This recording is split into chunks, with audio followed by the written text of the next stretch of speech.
La conformité est vue comme une contrainte pour les entreprises.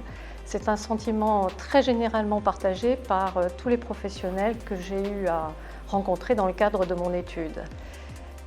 C'est premièrement une contrainte dans la mesure où ils voient la valeur ajoutée immédiate de la corruption pour l'entreprise.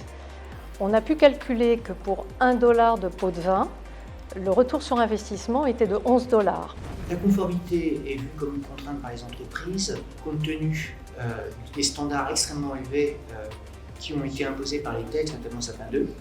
Maintenant, tout l'objectif que nous avons, responsables de conformité et conseils, c'est d'aider les entreprises à s'approprier ce dispositif et surtout l'optimiser de façon à pouvoir en tirer toutes les informations utiles quant à l'organisation de l'entreprise, quant à l'évaluation des tiers, la connaissance des tiers. Donc on est au début de l'histoire et tout le travail que nous devons faire maintenant et que doivent faire les entreprises, c'est de s'emparer de ce dispositif pour en faire un outil de création de valeur. Contrainte ou une libération, la compliance est aujourd'hui une nécessité. Plus aucun chef d'entreprise ne peut désormais ignorer l'importance de la compliance sur sa maîtrise et sa gestion des risques. Avant même d'être une contrainte ou une opportunité, la conformité est une nécessité face à une réalité qui est sans doute un risque, mais qui est aussi une réalité, qui est l'évolution des exigences dans ce domaine des autorités de régulation, de la tolérance de nos concitoyens, de nos clients, de nos partenaires et de nos différentes parties prenantes dans ce domaine. Donc, avant tout, c'est une nécessité. La compliance aujourd'hui, c'est un investissement qui permet de se prémunir de différents risques.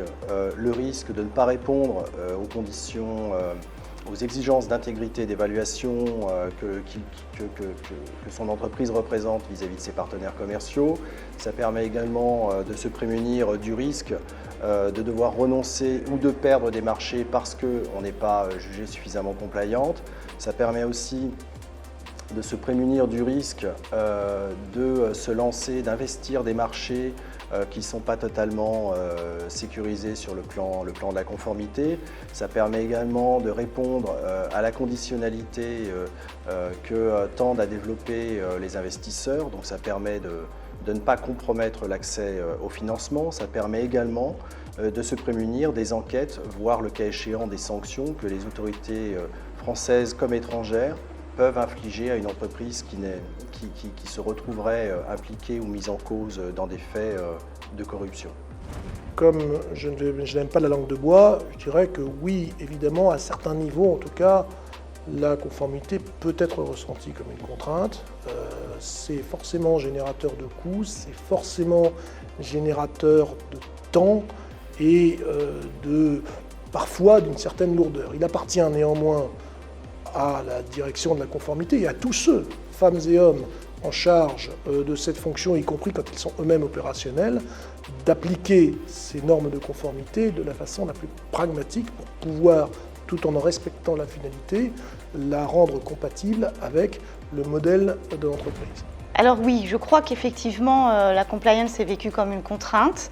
Les programmes de prévention, de corruption et de compliance de manière générale sont très compliqués à mettre en œuvre si l'on veut s'adapter à l'environnement de l'entreprise dans laquelle on est. C'est également une source de coûts, de moyens humains et financiers que l'on doit débloquer au sein de l'entreprise. Mais je dirais que de plus en plus, la compliance, qui est aujourd'hui au cœur des préoccupations des clients, est un atout de compétitivité très fort. Je suis effectivement convaincu, ça peut paraître peut-être un peu factice pour certains, mais que la conformité doit être et sera de toute façon une opportunité pour les entreprises, car c'est un vrai moyen de différenciation de l'entreprise, notamment sur des marchés internationaux, où on peut, avec la conformité, faire valoir un plus par rapport aux clients et encore une fois par rapport même à l'environnement général de l'entreprise, un plus qui correspond désormais à un degré d'exigence de la société et qui peut être valorisé dans le business model de l'entreprise.